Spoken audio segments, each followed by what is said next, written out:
Assalamu alaikum wa rahmatullahi wa barakatuh. Welcome back to yet another video on this channel. My name is Salma. I'm a mom of 6, and here we talk about parenting and all the topics related to raising a healthy Muslim family. Today I'm going to be doing a first Q&A video, which is a bit unusual for me. The questions that have come up on various videos in the comments and things like that. So I picked about 5 questions today just to kind of hopefully give you some answers that are relevant to this channel. I'm trying to keep a bit of my privacy as well, but also a reply so it makes sense, for you as viewers, inshallah. So I appreciate that you take the time to watch the videos, and hopefully it's beneficial for you as well. So the first question that came up was, which curriculum do we follow for homeschooling? So as I had mentioned in the videos, we are homeschoolers, and more specifically unschoolers, right? And so when people think of homeschooling, they think of school at home, like, a classroom sort of setting, but at home where the mom's a teacher, where you follow specific textbooks and, specific curriculum. We are a little bit opposite of that. So we teach at home. We are at home. Okay, so the first thing is we are at home, but we don't necessarily duplicate school. We believe that learning happens in so many different ways, that it happens organically, that, same like children learn to walk and talk. You don't specifically do classes for these kind of major skills, right? This is how we believe learning happens generally, right? And so we don't use a specific curriculum. We pull from many different resources, right? And so I've been homeschooling for a very long time. Depending when you consider homeschooling to start, right? Because in the early years, it's really just parenting. It's a bit of a pet peeve of mine when people say that they're homeschooling their 2 or 3 or 4-year-old. That's just really parenting at that point, right? I kind of consider it, once you don't put your kids into school at the legal age when they're required to attend school, which is in most countries 6 or 7, then you're a real homeschooler. And again, if you are identifying as a homeschooler, then you must be one, right? But just for the sake of the definition, right? Because, once it becomes official, once your kid is not in the mainstream schooling system, then you kind of have to have a plan and, have something to worry about, right? And so in our case, we are with an umbrella school, which is located in Michigan. It's named Clonlara, and they've been around since 1967. So they're really the original homeschoolers from way back in the day. And so we have, counseling sessions with them, basically just to kind of, or not counseling sessions, but we just check in with them multiple times a year, update them on our progress, what we're doing with the kids, and, and each child has an individualized plan, right? And so Clonlara becomes really, really important during the high school age because they help with the transcripts and high school diplomas. Both my boys have graduated from high school, and one of them has completed university, the other one is 2nd year. And you can check out the videos I've done with interviews with them both, regarding their homeschooling experience. But yeah, so we are with Clonlara, and Clonlara gives you a vast educational freedom, right? And this is something that I was really aligned with. I really wanted to homeschool since I was a teenager myself. I had this idea of alternative educational methods because I saw that, what was happening in school. And again, I was a very good student, but it wasn't necessarily meeting the needs of everybody, right? And so I had this idea, and I was reading books on educational theories and things like that. And so before I was even a mom, I wanted to kind of explore this idea of homeschooling and keeping my kids at home and giving them that freedom. So I didn't necessarily homeschool initially or at all ever for Islamic reasons alone. And I think that might come as a surprise for many, because I think today, with all the stuff that's going on in the world, a lot of people pull their kids out of school or consider homeschooling for Islamic reasons, for to keep them sheltered or to keep them keep the exposure minimal to non-Muslim stuff going on. For me, that was not a concern. For me, I mean, yes, it is definitely a concern, but it wasn't my primary reason to homeschool. I really thought school as an institution was not the best place for children, okay? And so if you have school-going kids, please don't feel offended. My choices do not reflect the judgment of what you're doing in your life, okay? So I hope this just clarifies what kind of path we have chosen. And, if you watch the videos on your family vision, we kind of came with a very strong family vision of how we wanted to raise our family and structure our learning around that. So we chose the homeschooling path quite early. You can also check the interview with my husband, how we got on board and how we discussed all these kind of things. We discussed that in that video, right? And so as far as homeschooling curriculum, we just pull and from different resources depending on the child. So at the moment, I have 4 girls that are still at home. My oldest is at home currently. She's 16, so she is in the equivalent of 10th grade.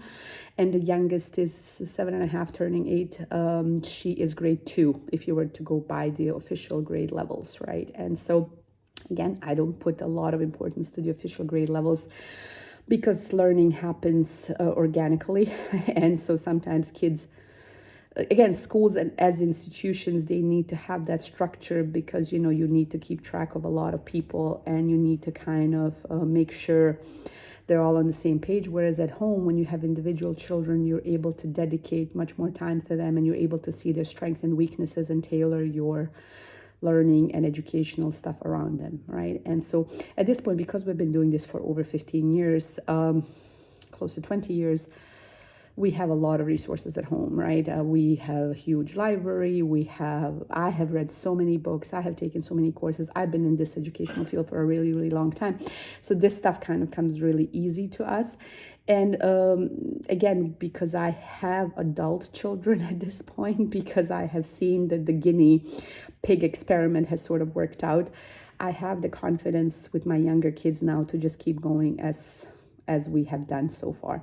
For new homeschoolers, this might be really nerve-wracking. Like, will they learn? Will they actually turn out okay? What will happen?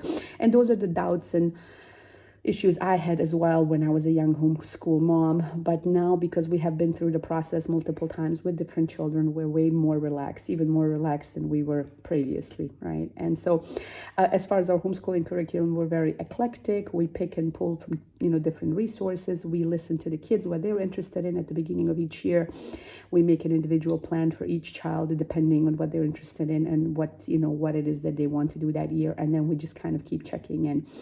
If you guys are interested in a specific homeschooling video, I can do a separate, and maybe I can walk you through our process of how we homeschool each individual child and maybe pull them over for a little quick interview to see their feedback on the topic. We get asked about this all the time. Even today, there was some lady who needed something at the door and she was like, she saw the kids at home during the day and she's like, which school do they go to?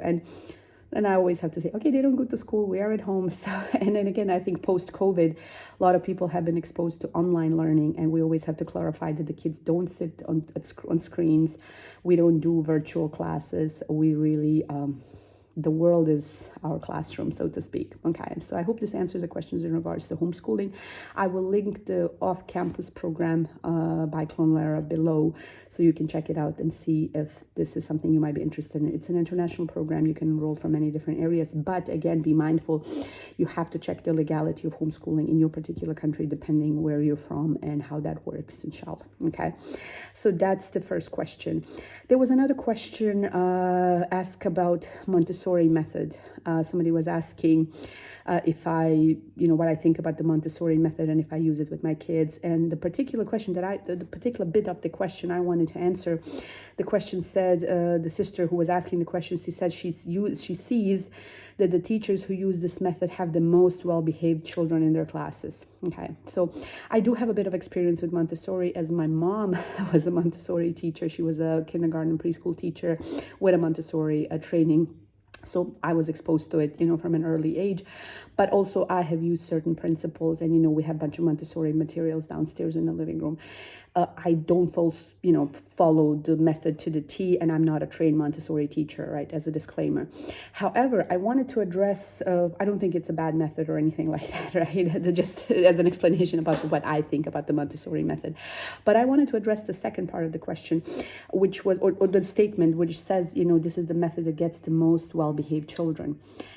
And this is where I want to throw out this thought that what is the goal of education? What is the goal of Islamic education, if you want to be more specific? Is it to get well-behaved children? Is it to get, children who are saying yes to everything, who are compliant? Or do you want to raise children that are fully developed? Do you want to raise children that have their own minds, that are using their brains, that are revolutionary in a sense, right? That are going to disrupt the status quo, children that are going to be thinking, children that are going to stand up for injustice, because a lot of time the well-behaved ones are not the ones that make a change in the world, right?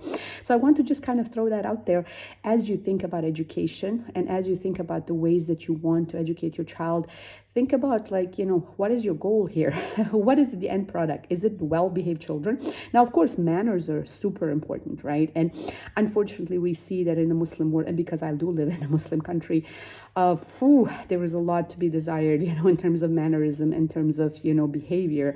Sometimes non-Muslim kids are better behaved, unfortunately, right? And so that's a huge aspect of the education, following the manners and the adab and the akhlaq.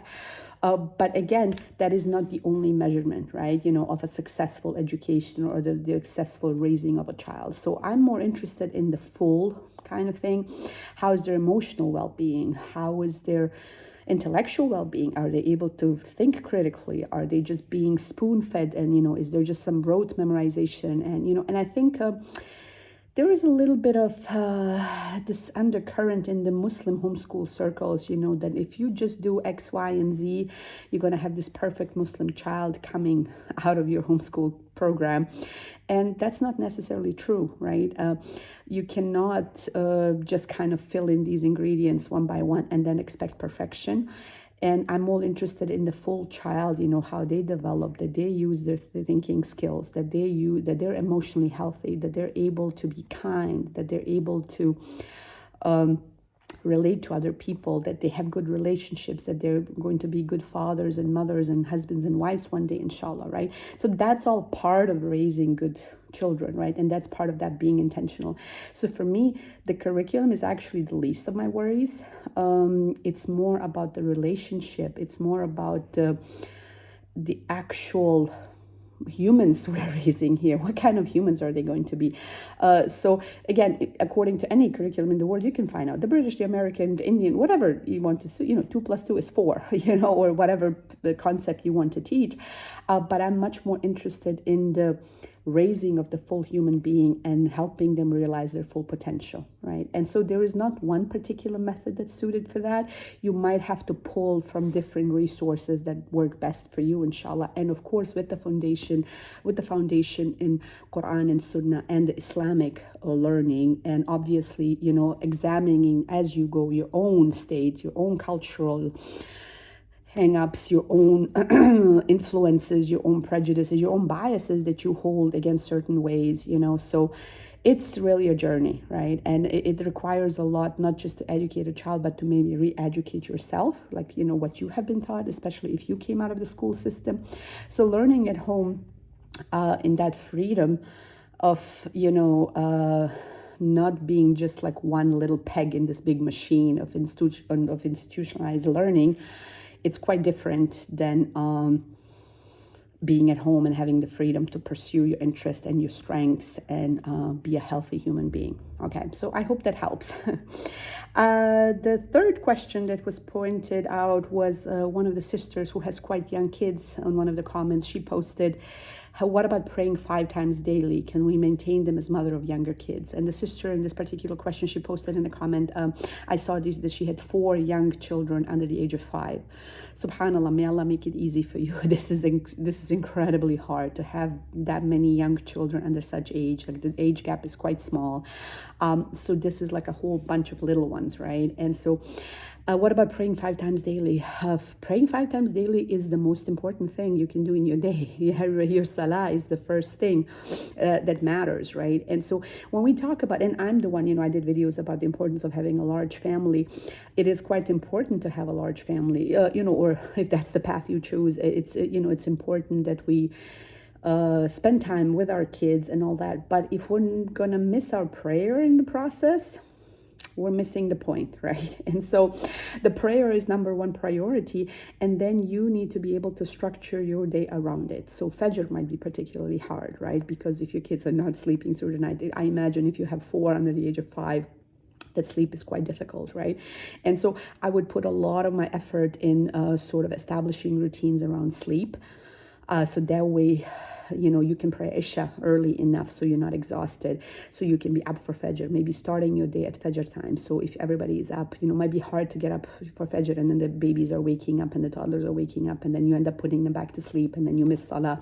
So starting your day at Fajr and ending it with Isha, maybe taking a nap after Dhuhr, making sure you pray Dhuhr and then putting everybody down for a nap, because I think kids under 5, everybody should be taking a nap probably, right? And so scheduling your way around Salah, number one, but also sleep times for the children, like, because they're quite young, their naps, making sure they sleep through the night. That's going to be a huge challenge, to make sure that the mom is rested enough so she can function through the day. And then scheduling their routine, around meal times, and so that's kind of, giving them a snack, putting them maybe in high chairs, making sure they're safe enough while you go pray. Like, Salah is incredibly important and should not be missed, right? And that can be your downtime as a mom. That can be the time where you take a breather, where you just kind of say, okay, now I can refocus here, I can make dua, whatever's on my mind, Salah can be that anchor in your day that helps you raise those kids, inshallah, right? So may Allah make it easy. Having that many little ones under the age of 5 is quite difficult, but I hope this helps, that Salah should be the first foundation, inshallah. The third question, let me just kind of see. Okay, so there was a question about moving from the West to a Muslim country, how my kids transition, because I mentioned that we live in a Muslim country at the moment, and how my experience homeschooling in a Muslim country has been. Okay, so let me see where I want to start with this. Our family moved to the Middle East when our boys were just very young. Our oldest was just turning 7 when we moved to the Middle East, so he wasn't even of school age yet. And so we've been homeschooling all the time. So for us, homeschooling or not homeschooling didn't really make a big difference, and the boys were quite young. Now we switched countries. We used to live in Saudi Arabia, and now we live in the UAE. But in both countries, there was a homeschooling network. So there are a lot of homeschoolers in Muslim countries as well these days. Initially, there was maybe not that many, but now I think in both places there are plenty of homeschoolers, and especially if you're coming from the West, there are a lot of Westerners that are moving to the Muslim countries. So it's actually not that hard, maybe the way it used to be 10-15 years ago. Okay, so I think it will depend more on your kids' ages rather than on the homeschooling. It will depend on I find like younger children are able to make the transition easier.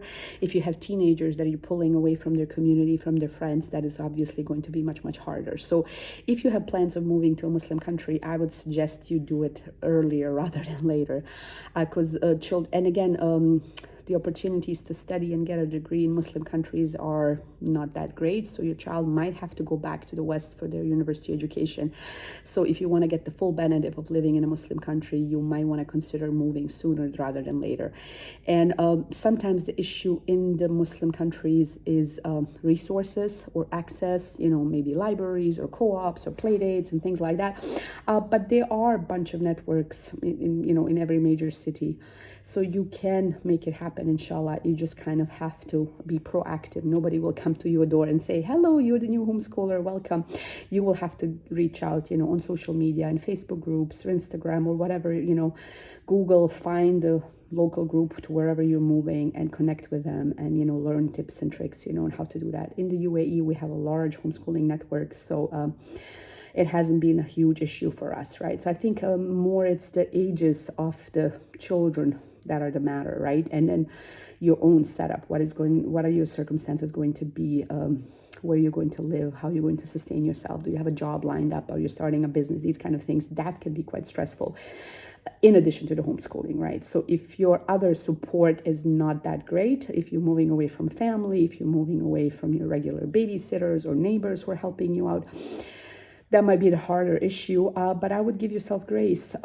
Consider the first year to be quite difficult while you figure out, what's going on. And so don't be so hard on, wanting to be up and running immediately, right? Like just give yourself some time to figure out how things work. And inshallah, it will work out for you. So I hope this helps, inshallah.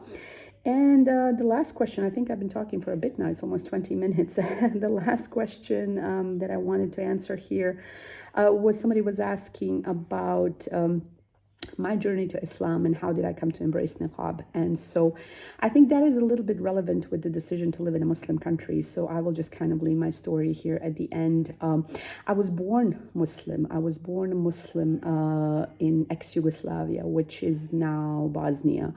But we were part of the Muslim population there, so I'm not a convert.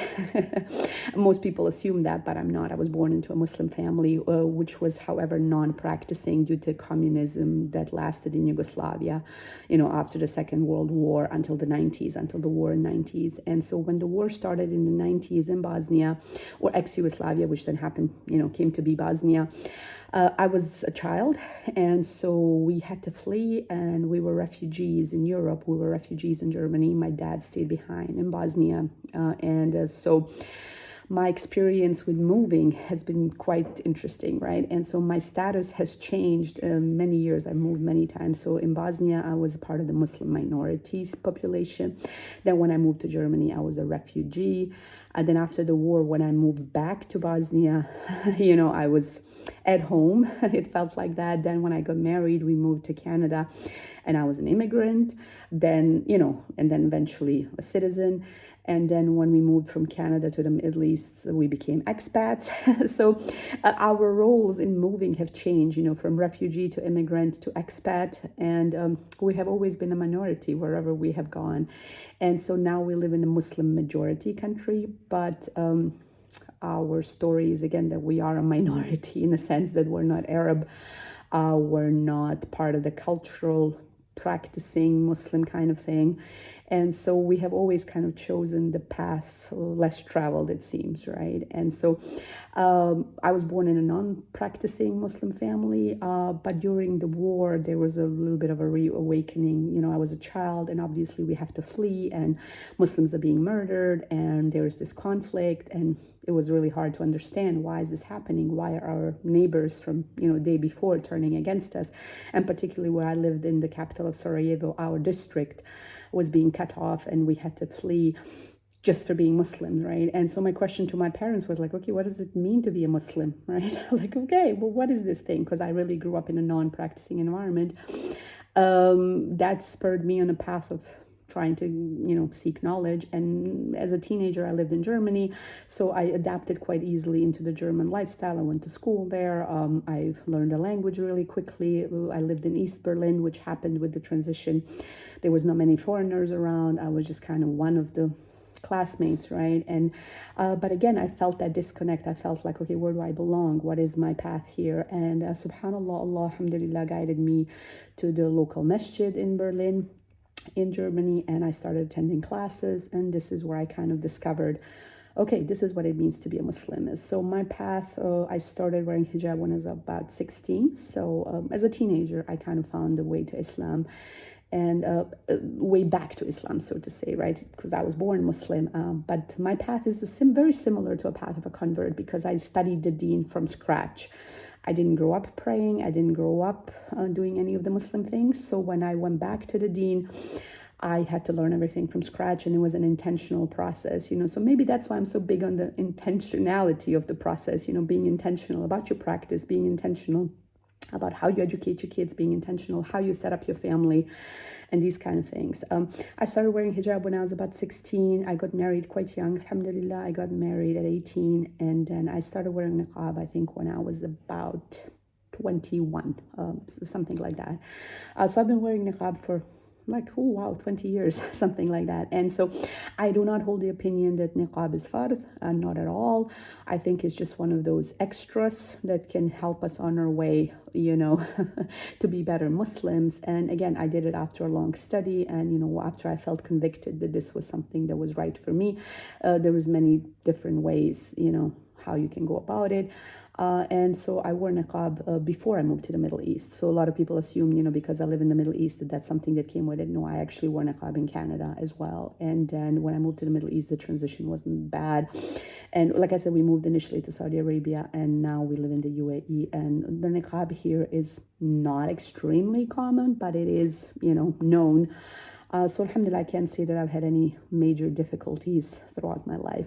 One of the reasons why I chose niqab was because I am quite interested, or I was always interested in helping in the community, being active in the community, working, interacting with women, teaching classes, these kind of things. And I felt that niqab was an additional layer of protection in my activism, so to speak, that, you know, this was part of that. And, you know, this is one thing that makes me comfortable doing these YouTube videos as well, because, you know, I do have that additional layer of protection in terms of my privacy and my own personal life, you know. So I hope this helps, inshallah. This is, you know, just a couple of questions that came on the comment.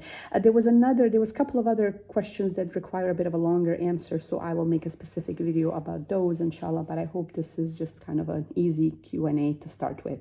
All right, I'll see you in the next video, inshallah. Assalamu alaikum wa rahmatullahi wa barakatuh.